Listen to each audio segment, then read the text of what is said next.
Hey everybody, it's Cory here with a video showing you how I made this design. This was a commission piece for a client. The total work time on this was around 9 hours. I recorded most of that. I didn't get every second, but I got about 6 hours worth of recording. So you'll get to see kind of how I work, how I tackle a project. I sped everything up here about 10 times, so it's moving at a pretty quick pace. I don't normally draw that fast, unfortunately. But here you'll get a good idea of kind of most of the process start to finish. So let's get it started.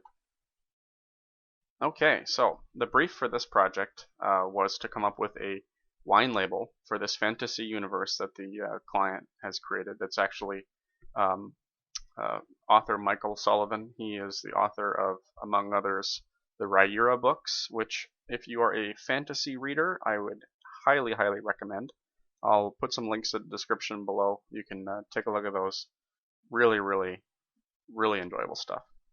And in this universe, he has this super, super top shelf wine that is very hard to get because it's illegal. It's imported from another part of the world, and it is imported by pirates.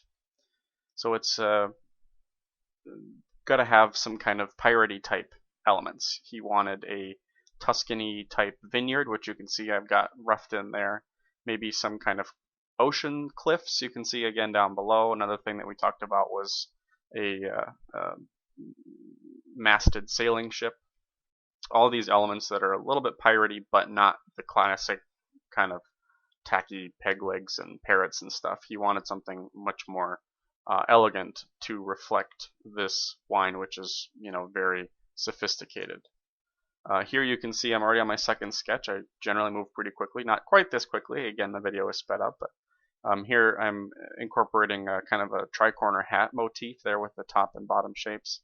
And there I'm roughing in the diamond shape. That was something that he wanted. Diamond shape was something we talked about. Red and black and gold colors, maybe brown. The brief was, you know, he had some pretty good ideas for what he was looking for, but he was also very flexible, which makes him kind of the dream client, that they know what they want, but they are also willing to trust you. So you can see I'm experimenting with the kind of layout, and one thing that's tough to do with a design when you have two horizon lines like that, with a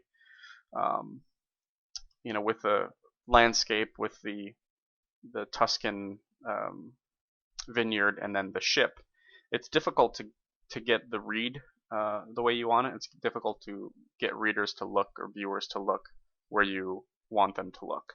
So we talked about it, and I suggested maybe instead of doing a ship, to make that reference to shipping and the, you know, the pirates, maybe we do a shipping container instead. So he was on board with that. Again, I love a client that's flexible and you know, willing to kind of consider other ideas. So here I'm already in Illustrator. I found a shape that I'm kind of happy with, and I'm ready to move into vectorizing that shape. So I kind of like to go into an Illustrator and create the basic frame in vector shape, so then I can go back into Photoshop, and instead of working on a low resolution sketch, I have these vector shapes that are, you know, as high resolution as I need them to be, and then I can start painting off of those. So that's kind of what I'm doing here, and obviously just roughing in some quick type to kind of get an idea of where I might put things. It's all very very fast, and just, you know, trying to kind of get things moving as quickly as I can.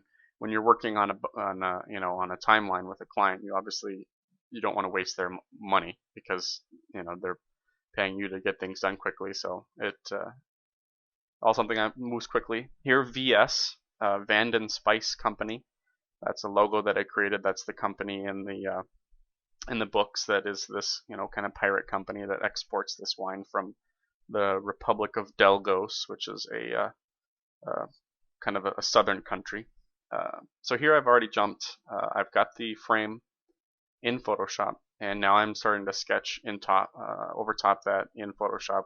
Again, low res, quickly roughing out some shapes to kind of get some ideas for how it might go down. For me, a lot of the design process is kind of exploratory. Sometimes, you know, I know in my head what the shapes need to be. Sometimes I need to find them, and so there's a lot of that in in Photoshop for me, where I'm just kind of roughing things out and sculpting basically. So here, this is the bottom element, the shipping crate with the Vanden Spice Company logo on there, and experimenting again with colors, and maybe a pile of crates would look cool. Just kind of figuring out how that'll all work. And obviously the diamond element that he had asked for is pretty prevalent down there, so I'm liking that. Now here, this is the section that did not get recorded. So you can see that sketch up there of the estate is reasonably well fleshed out. That was the section that I missed, so I don't remember why it didn't get recorded, but there it is. It was a couple hours worth of sketching that didn't get recorded. I'm very sorry. But at this point, I'm just kind of fleshing out a decently detailed sketch that I can send to the author. This process is generally fairly iterative. I will sit down and do some sketches for myself, trying to find a composition that looks good, and the layout is basically the first thing that you want to figure out.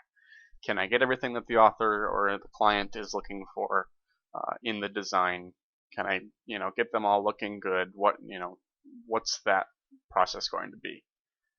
After that, after I find something that I'm happy with, then I will create a low-res sketch to send to the client to get them on board and say, here's what I'm thinking.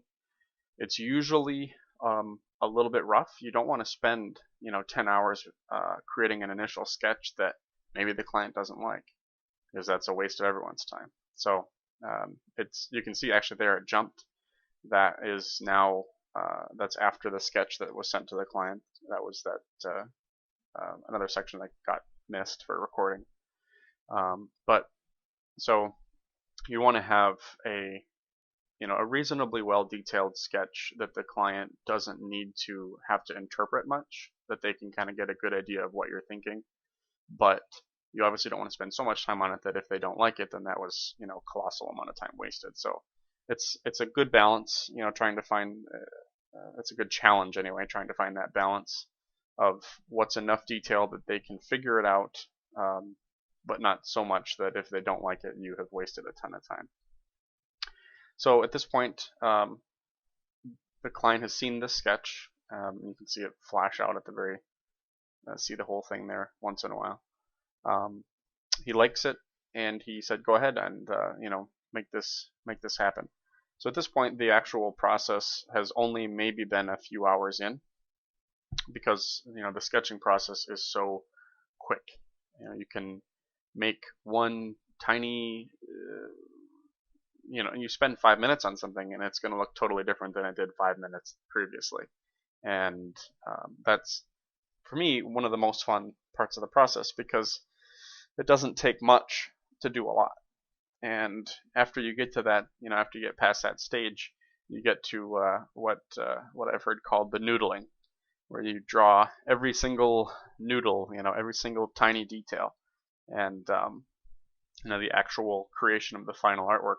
That can take a long time, and that's basically what the whole rest of the video is here. Here you can see I'm working on the grapevine, the leaf there. I pulled in some reference imagery, not something that I am familiar with well enough to draw off the top of my head, so went online and found a nice grapevine shot. Now this is the kind of thing that we'd call a tertiary detail.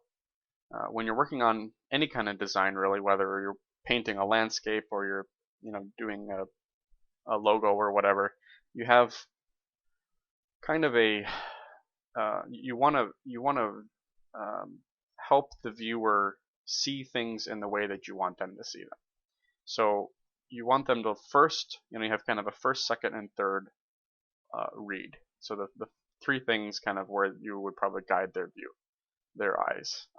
In this case, the logo, probably the first most important thing is just the words. Montemorcey is the name of the wine. Now, if you had this design just say Montemorcey wine, well, you would probably get that it's a wine logo. It'd be a boring design, but you would get what it's supposed to be.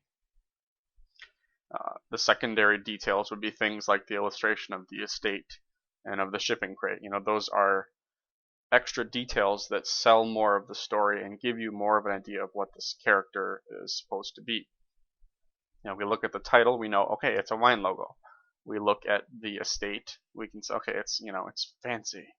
And you look at the shipping crate, and you maybe hopefully think that somehow shipping is involved. The pirate imagery is fairly fairly subtle in this, but I think that's okay given the fact that it's in the books that the pirate connection is kind of on the down low. That's not really something that they necessarily want people to know about. So you have those kind of three levels. The third tier of details are things like the vines and the little tiny details that don't necessarily have a huge impact on the overall design, but do help to really kind of fill in all the cracks.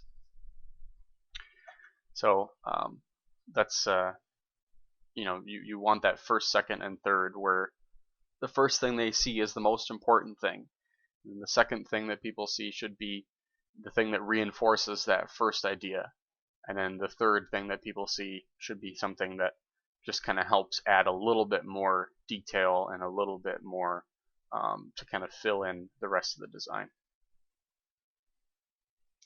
So here I'm drawing grapes. I do that a lot in this design. It's pretty exciting stuff. Here I'm just working in one color, and that kind of helps keep things moving along a little bit more quickly. And you can see I'd mentioned, I think I used the word sculpting before. That is definitely a huge part of this kind of process, especially when working in only one color. You're just adding and taking away value. There isn't much else to it. There you can see I backed out for a second there. What I was doing there was actually just putting this illustration into its own document. When you're working on a really high-res document, even the best of computers, and I have a pretty nice computer, can slow down. And when you're trying to, obviously adhere to a timeline, and when you're trying to be creative, you don't want the tools to get in your way. So I often will draw individual elements in their own files so that there isn't, a lot of data for the computer to crunch through. Again, more of the same. And again, it is very much an exploration for me. You put a shape down and you kind of stand back and see what you think, and go from there. And there you can see I just copied the leaf. There's no shame in that. It's all about efficiency.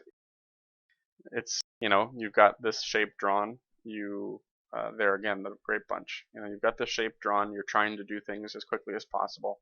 It's okay to have a base that you've started with something that's going to be very similar in the end, and as long as you can't tell in the end that they are the same base, then that's okay. You're just trying to keep things moving. They look like little happy faces, don't they? That's probably okay. I mean, that's a face you make when you drink this wine, I think. Bob Ross would approve. You can see a lot of zooming out and zooming back in, and that's really important when you're doing any design work, to keep the whole design in mind. When you're doing this kind of detail work, you can get so focused on one area that maybe you spend an hour moving across this grapevine, and by the time you get to the end of the grapevine, an hour before, an hour after you started it, you might be drawing things in a slightly different way, and then you have a kind of disharmonious look. So it's very important to keep going back, and you can see I go back to the bottom and I'm adding another squiggly little vine section there, and it's very much a process of making sure that the whole thing is looks like it was made at the same time, and lots of refining, adding more shapes, and just making sure that it all looks good together. You can see too, I'm rotating the canvas a lot. That's a feature that's, well, not all that new to Photoshop. It probably 5 years ago or something they added that, but for drawing, it's it's a very mechanical motion. You want to be able to recreate the same motion so that you can have control over your muscles to the point where you know what's going to happen. Because of course you don't want to draw a line and say, "Oops, that's not what I meant," and then have to redraw it. So a lot of drawing is just kind of training your muscles to do the same thing over and over and over again. And for most artists, they have a particular way that they prefer to draw. And for a lot of right-handed artists, it's most comfortable to make a stroke left to right. I draw at my elbow, so for me, it's important that I can rotate the canvas so that I'm constantly making the motions that are most comfortable for my arm. If I draw down, dragging my arm down top to bottom, that's very, very uncomfortable and very unnatural for me, and it's difficult for me to get the kind of shapes that I want. So constantly rotating the canvas to get those shapes.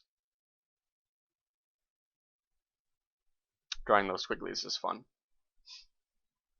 And then again, even though this is only one color, obviously using the negative space as a way to create a little bit of depth, because those curly cues are kind of wrapping around themselves and going behind themselves, and all it is a shape that's erased out, but you give the illusion of a little bit of 3-dimension.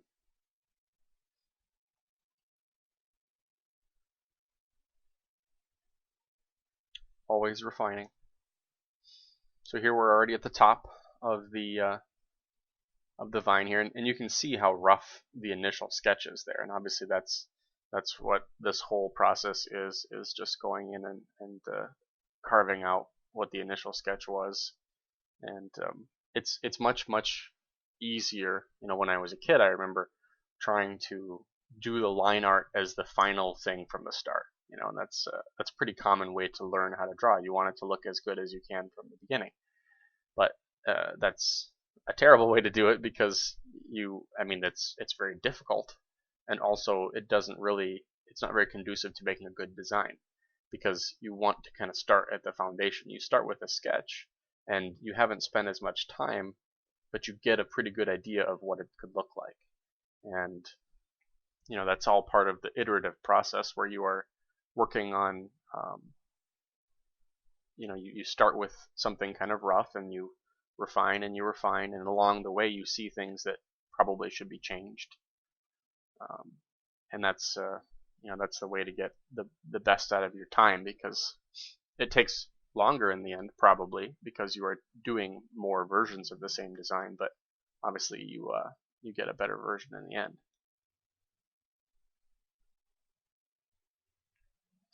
More happy grapes. I think we're looking pretty good there. So now we get to move on to the shipping crate. And again, in this case, I'm actually drawing directly over the sketch.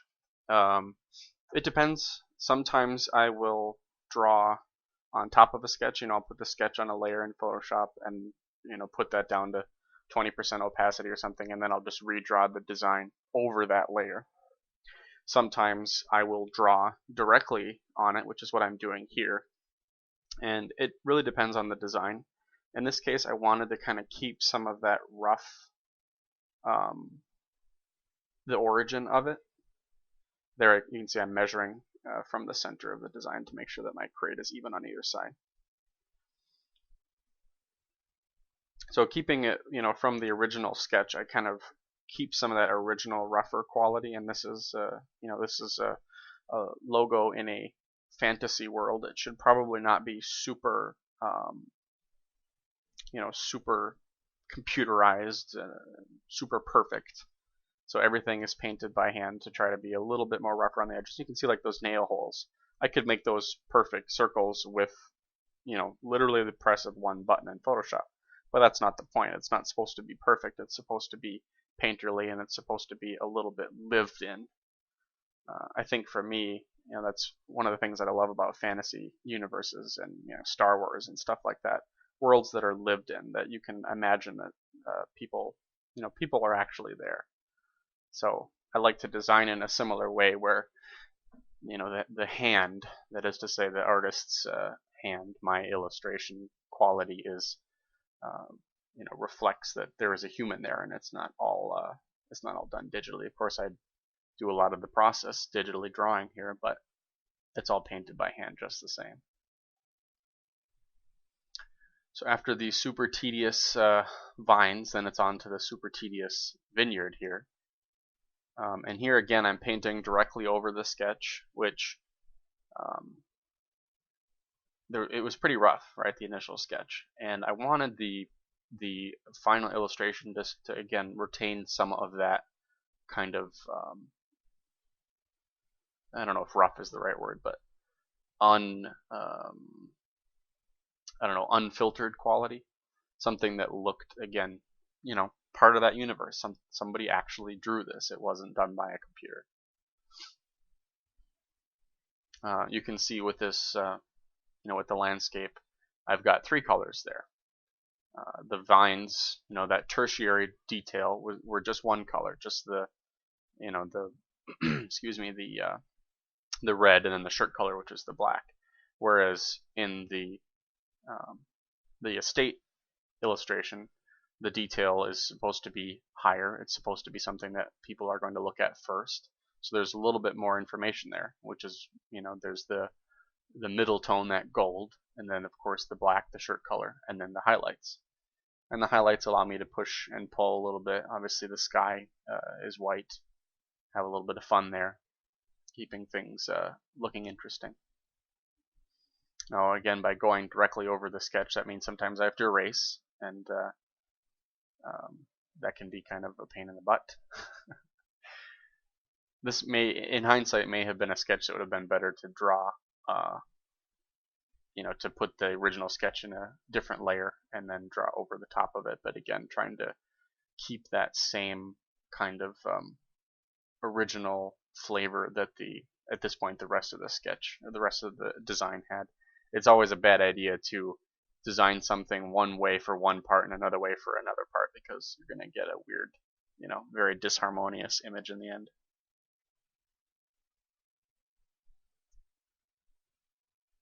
So you can see there the what's called implied detail.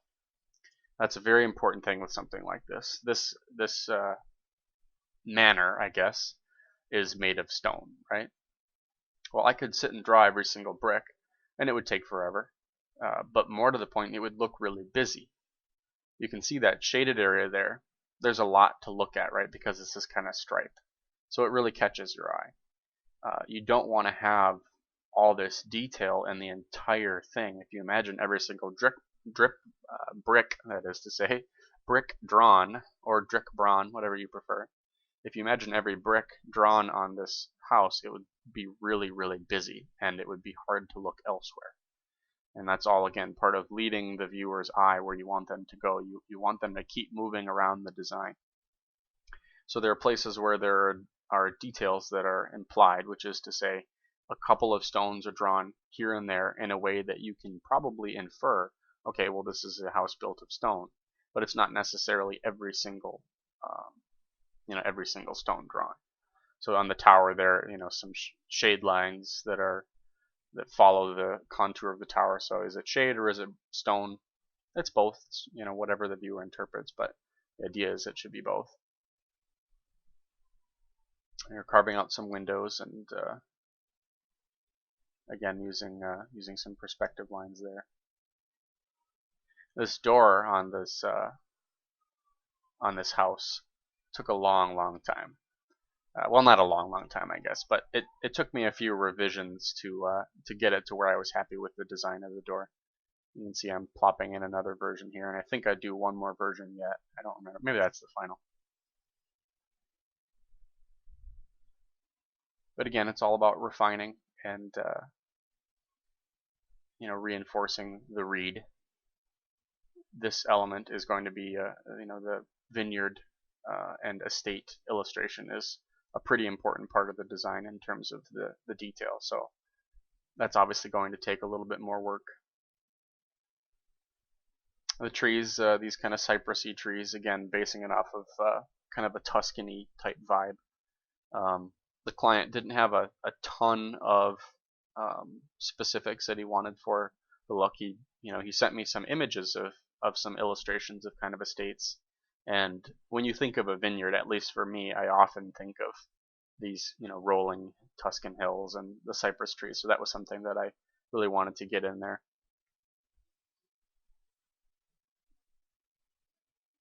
And obviously those can be pretty simple. It's just a outline of a pointy cylinder that has a shaded side and a dark side, or a lit side, and there's not much else to it. But again, it's implied detail. You don't need to have every single branch on the tree drawn. It just needs to give you the information to say that's a tree. Now please look elsewhere because there's more to see. So they're still not sure about that shaded section. I obviously will go back and deal with that some more. But getting some window shapes in there. And again, more implied detail. The window frame. The windows aren't outlined directly, but in a way that you can, from afar, kind of get the idea that there's something else there. Now here I've turned off the gold layer and the highlights just to kind of get a better idea of what my line art looks like. When you're drawing over an existing sketch, it can be very ugly and very dirty if you don't keep cleaning things up. So by using the white underneath the line art there, you get that higher contrast, and it's easier to see what you're actually working on.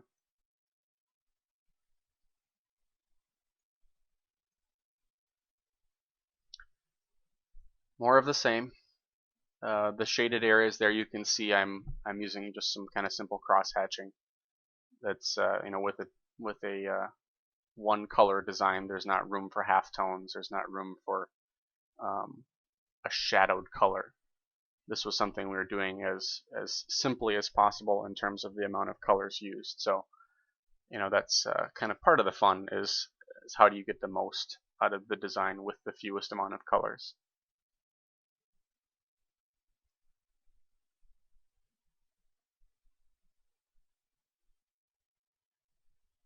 And they're copying windows,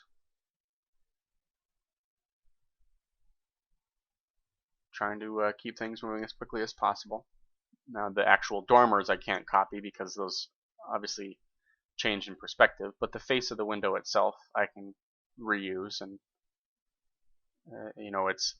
it's very easy to get bogged down in all the details and want to draw everything individually and keep everything totally 100% unique. But you have to remember at the end of the day, no one's going to be looking as closely at this as you are.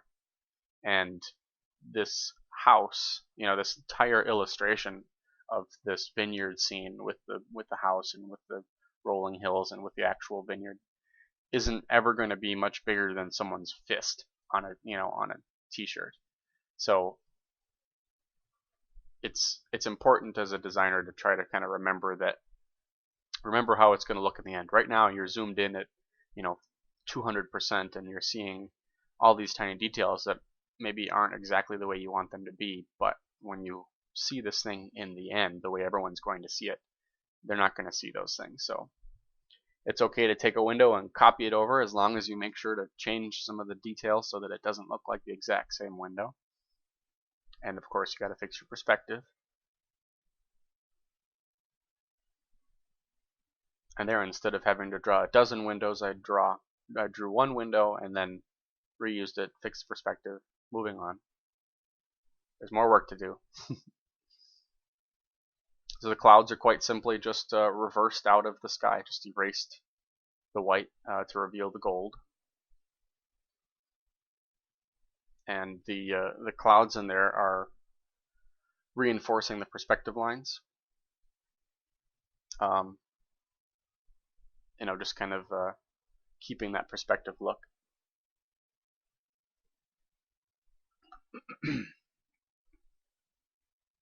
Here, hitting stuff with highlights, that's an exciting step when you can start to make things pop forward like that, and try to figure out where you want your light to be. And in this case, it was a pretty simply lit scene. It wasn't supposed to be dramatic, dynamic lighting. It was just supposed to be a scene that had a nice appeal to it, so it's pretty evenly lit. And they're using the white to paint the shutters. Like, it's okay if the white isn't just for highlights. It's it can be colors too. There again, reusing windows, just getting everything to line up and look good, and adding in some implied detail. The stone also could be a little bit of wear. This is again a universe that's lived in, so it stands to reason that maybe this place has a little bit of wear and tear on it. Using the white there to create a little atmospheric perspective.